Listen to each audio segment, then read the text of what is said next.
Richard Rohr, Albuquerque, New Mexico.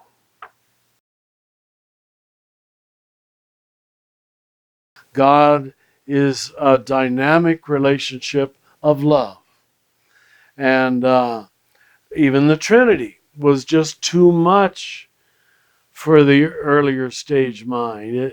It almost took quantum physics to recognize that everything is in relationship. Everything is a communion. Everything is an ecosystem, circulatory system. There's no isolated anything. And yet we tried to build Christianity on Western individualism, the saving of the soul of individuals. Just utterly distorted the message. We see, especially in the prophets, but before that in the historical books, that God's love affair is formed with Israel, the collective. The notion is collective, not Israel as opposed to Egypt, but the collective as opposed to the individual. Then we have, I read the prophets, who are my favorite part, and they're always, woe to you, Moab, woe to you, Israel, Jacob. It's always the collective language. That we didn't see this is unbelievable. Then when Jesus comes along, being a Jewish prophet, which is the way I understand him, he says his hardest things, sometimes translated, damn you, Bethsaida. Damn you, Chorazin. Damn you, Jerusalem. Wow. It's what I would now call institutionalized evil, collective sin. So just as salvation is collective, evil is collective. God is a collective. That God is a communion. God is a relationship. And in Genesis 1, 26, 27, and this was a bit of a conundrum to our Jewish ancestors. Maybe it was never even pointed out to you. There's two plural pronouns used. Let us create in our image. Genesis 21, 26, 27. Is God a tribe, a group, a clan? Yeah, it seems to be. And if everything is created, included all the way down to the atom, in circulatory systems of communion, then the idea of private salvation is sort of unthinkable. Religion begins in elitism, always, and ends in egalitarianism, always. You have to start with that jolt of, I'm chosen, I'm special, I'm beloved. You really do. If you don't get it from your mother, you got to get it from your wife or your children, or something has to tell you that you're beloved. But then you have to move beyond it and say, why was this experience given to me to tell everybody else about what it's like to be beloved? So the story I've told most often, because it's the earliest one I can remember, is it must be a few days before Christmas. I'm in the living room of our house in Kansas. All the family's talking in the lit up kitchen, and I'm alone with the Christmas tree, where only their lights are, illuminating the room.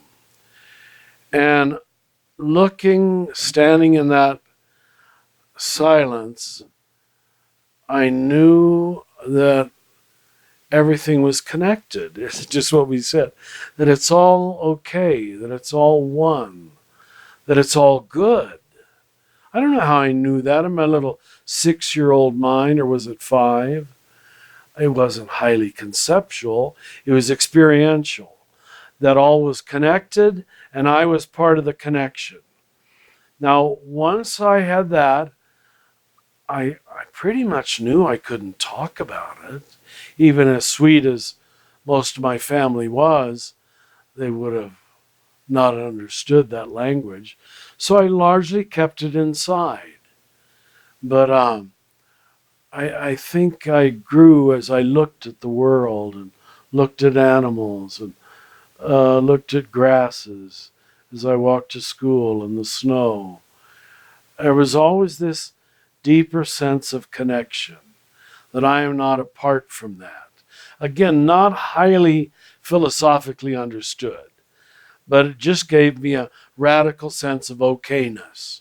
And you can draw a straight line from that early boy experience to why I became a Franciscan, why I became a priest. Because I had to tell the rest of the world about this. And boy, did God give me wonderful opportunities, 100 times more than I ever imagined, to tell other people about this. But it's not really religion anymore. It's connection and communion, okayness. But it starts as a 5-6-year-old boy. But there was one afternoon where I went into the choir. That was the area where the Franciscans in the church chanted the Psalms, and the lay people were out in the larger church listening to us chant because it was quite beautiful. But I went in alone in the afternoon. I think it was after a period of trying too hard to be perfect in all the little ways. We had bows and being on time and being respectful and not thinking unlovingly of your fellow novices. And I just realized I couldn't do it. But I had another strong experience of God, and I've always said it felt like chains flew in all directions, and this was a God I could rely upon to love me, to accept me, to embrace me, to give to me, even if I was not perfect, even if I fell. And that's been much of my message to this day, that you come to God by doing it wrong. That's breathing underwater, not by doing it right. But a vast majority of people in all religions, there's a right way that's taught you order. You start with, and you think by continuing that order, you will maintain the favor of God. That's not true. You have the favor of God already. And until you know that and can rest in that, it's really the only thing you can rest in.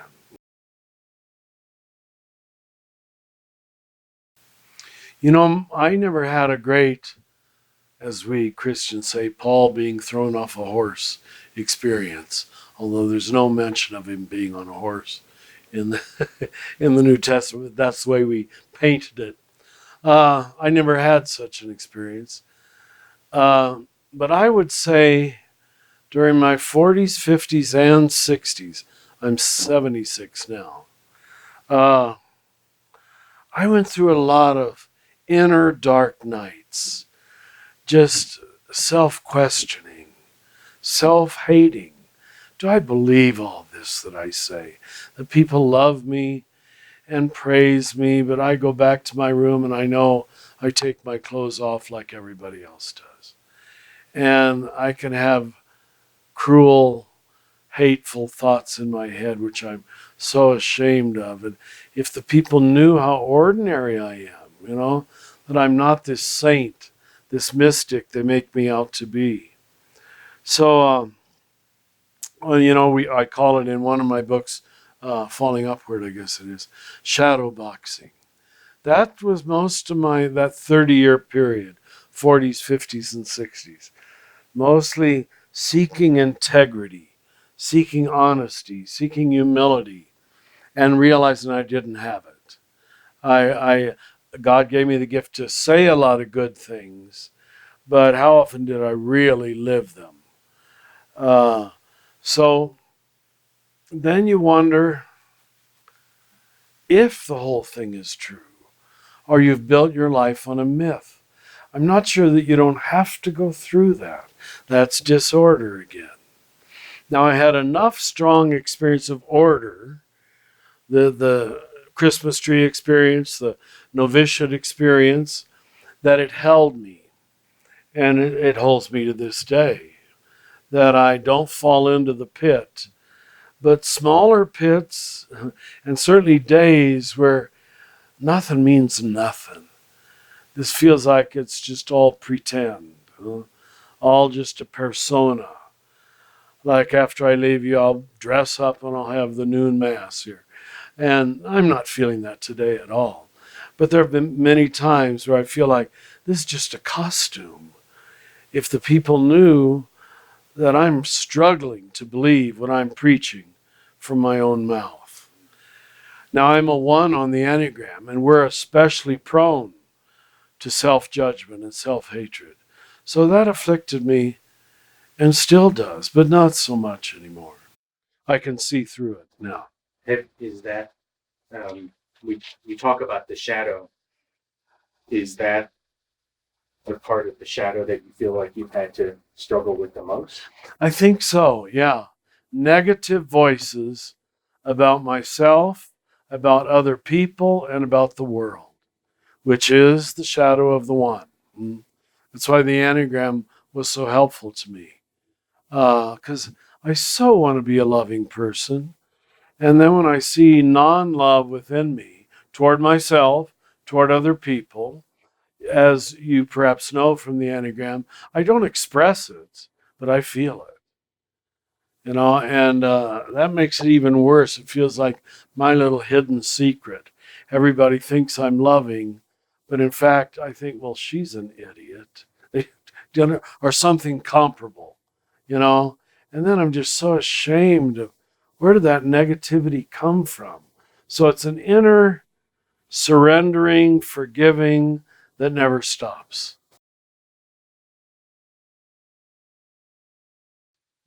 You use the metaphor of trying to go up the down escalator. What does that mean, and how does that apply to your life? Western civilization is a climbing civilization built on the Romans and the Greeks' notions of perfection. It's all about achieving, performing, accomplishing, conquering, winning, doing. You have to go. I taught in the Philippines 7 times, where there's people who aren't like that, in the little outer islands at least. It's just, there's nothing to climb up to. It's just catching fish for the day. I know it sounds naive, raising your kids and sitting around for hours at night talking to one another. How different, how different. So I believe we've been sent as Western people on this ride to nowhere, culturally. And then you look at Jesus, and he's constantly talking about simplicity. Blessed are the poor in spirit, are the first words that come out of his mouth. But those were largely not understandable to European culture. It just didn't make sense. I always talk about the 10 Commandments being have you heard me say that? On the courthouse grounds of every county in Texas. But I've never met the 8 Beatitudes emblazoned. The 10 Commandments are about the first half of life, creating containment, solidity, moral superiority, and that's good. You have to start there. But blessed are the poor in spirit, blessed are the meek. That's coming down the escalator, entering into solidarity with humanity, the suffering especially of the world. And that reaches its denouement in the crucifixion of Jesus. God's total identification with all human suffering, as the New Testament puts it, using Jewish words, from Abel to Zechariah. Those are the first and the last murders in the Old Testament. And it's his identification with all murders or tortures or killings that have ever happened. Jesus is totally what Ken Wilber again calls teaching a descending religion. Very similar to Buddhism in many ways. And we made it into an ascending religion. How can we bring forth? I really appreciated that you wrote the chapter on the Divine Feminine. And by the way, I spent time. Do you know Mirabai Star? Of course. So I interviewed her. And She's at most of our yeah, isn't she something? Yeah, she was lovely. So I believe there's nothing more important we can do than educate girls and bring forth Yes. Yeah. So I'm so glad you wrote that chapter. Oh, thank you. Put it into practicality. What can we do? What can I do to bring forth the divine feminine in this time? Well, let's first of all admit that the major pushback against it is at work right now. The reassertion of patriarchy, power, might makes right, arrogance, deceit, all the horrible virtues of power are at work in our politics, in our culture. But the fact that it's so desperate tells me how the divine feminine is showing itself. And I mean, I don't mean to get political, you don't need to record this, but why 2 years after the election does the president need to still put down Hillary Clinton? You see, somehow she and like the 4 new congresswomen are a deep threat to him, a deep threat. They've got power and he's used to having all the power. Until we learn how to share power. But you know, a lot of people haven't even learned to do it in marriage. If you can't learn to do it in the partnership between two, that the male feels he has to keep the female submissive, how do we expect our politics to be any different, you know? We're growing slowly. And my fear is there's going to be a lot more pushback before we get there. When I see these smug politicians, you know, asserting this or that or whatever with no evidence and often with complete deceit. I say, how does an educated man speak with such complete deceit and not know it's deceit? He's desperate. Yeah, for the light. He's desperately distant from the light, and his own success and power is so important to him. I see it especially, you don't have to tape this, but in the 3 or 4 men who usually stand behind Mitch McConnell. You want to talk about smug, insecure, angry faces. They never smile. There's no room for smiling when you're desperate. It really isn't. We've got to stop this menace and call women, put down names, you know, make fun of their face or their... It's just... I think we're led by 10-year-old boys.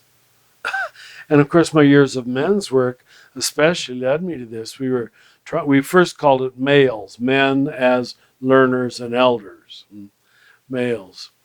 And I always said, we have a lot of elderly men. We don't have many elders. And is that evident now? Elderly men who are not elders.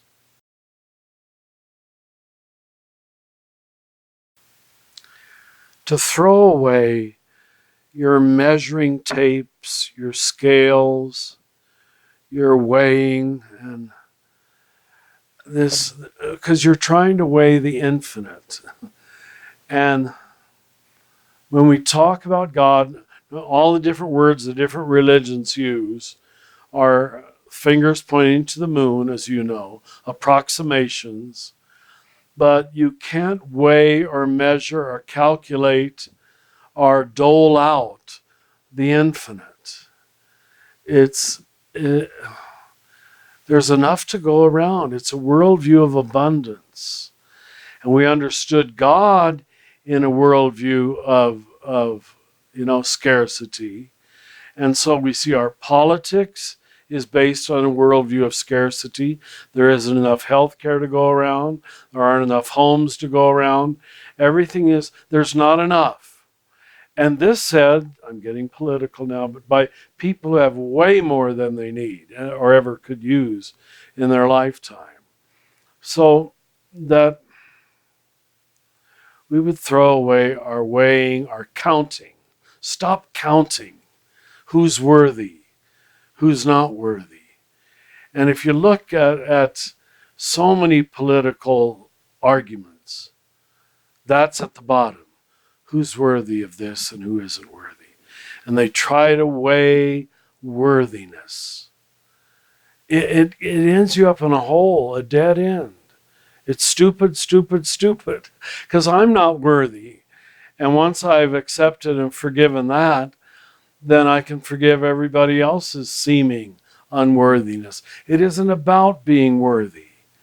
Like the huge Catholic backup of abortion. I'm not for abortion, but the argument really comes down to unborn babies are worthy, and therefore we have to protect them. But really, if the truth be told, everybody's worthy. And if it's a matter of finding who's unworthy, like people on death row, you're always going to find some more people that you're going to put on death row. It's not innocent life, it's life. And I think the pro-life movement should call itself pro-innocent life or pro-death, pro-birth, but not pro-life. Pro-life would be the whole enchilada.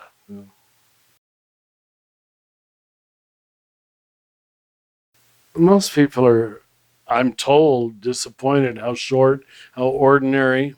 Right now I'm on so many meds, I'm overweight, trying everything. I'm on 9 different meds. I had a heart attack a year and a half ago, and now I'm living with cancer. So I tell him, don't go visit him. You'll recognize he isn't special. Really, you'll see how ordinary he is. I know God allows me to say good things, and for that I give thanks to God.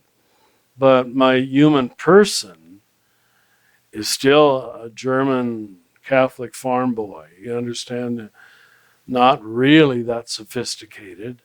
I've had to learn how to live in a sophisticated world because I preached in 47 different countries, I think.